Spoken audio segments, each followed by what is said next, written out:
18 വർഷത്തെ കാത്തിരിപ്പിനൊടുവിൽ ഉമ്മയ്ക്ക് കിട്ടി മകളുടെ മൃതദേഹ അവശിഷ്ടം. സഫിയുടെ തലയോട്ടി അടക്കമുള്ള ശരീരാവശിഷ്ടങ്ങൾ പിതാവ് മൊയ്തുവും ഉമ്മ ആയിഷയും വിതുമ്പുന്ന ഹൃദയത്തോടെ കോടതിയിൽ നിന്നും ഏറ്റുവാങ്ങി. കോടതി സാക്ഷ്യം വഹിച്ചത് വികാര നിർഭരമായ നിമിഷങ്ങൾക്കായിരുന്നു.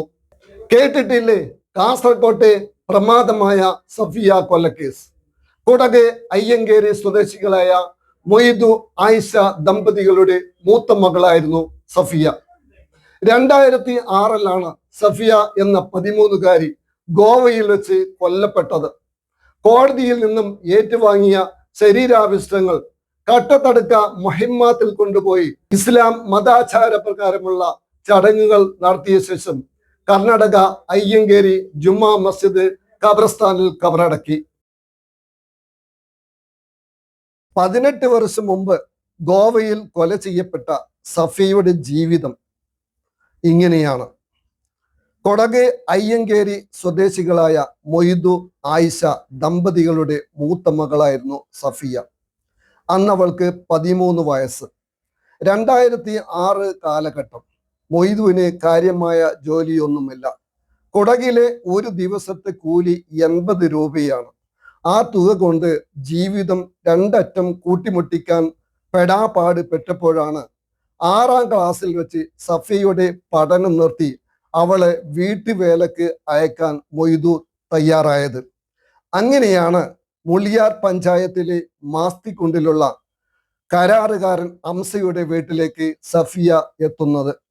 ഗോവയിലെ കരാറുകാരനായ അംസയുടെ വീട്ടിലെത്തിയ സഫിയ അംസയോടും ഭാര്യ മൈമൂനയോടും കുട്ടികളോടുമൊപ്പം സുഖമായി കഴിഞ്ഞു പോന്നു. അതിനിടയിൽ സഫിയെ അവർ ഗോവയിലെ താമസ സ്ഥലത്തേക്ക് കൂട്ടിക്കൊണ്ടുപോയി. സഫിയയ്ക്ക് മക്കളോടൊപ്പം മതവും ഭൗതികമായ വിദ്യാഭ്യാസം നൽകും എന്ന പിതാവിന് നൽകിയ ഉറപ്പ് അതോടെ ലംഘിക്കപ്പെട്ടു.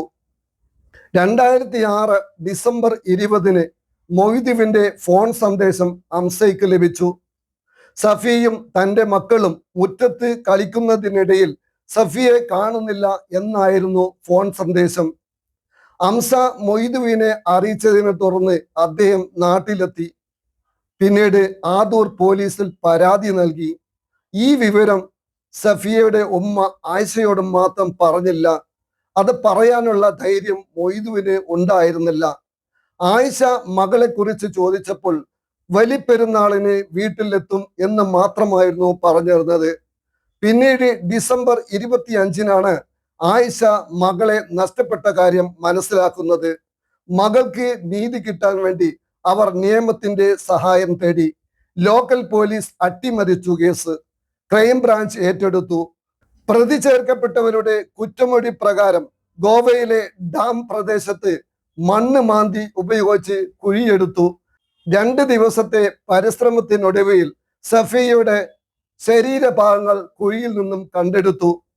ഉമ്മ ആയിഷയുടെ നിശ്ചയദാർഢ്യവും പോരാട്ട വീര്യവുമാണ് പ്രതികളെ നിയമത്തിന് മുന്നിൽ എത്തിച്ചത്.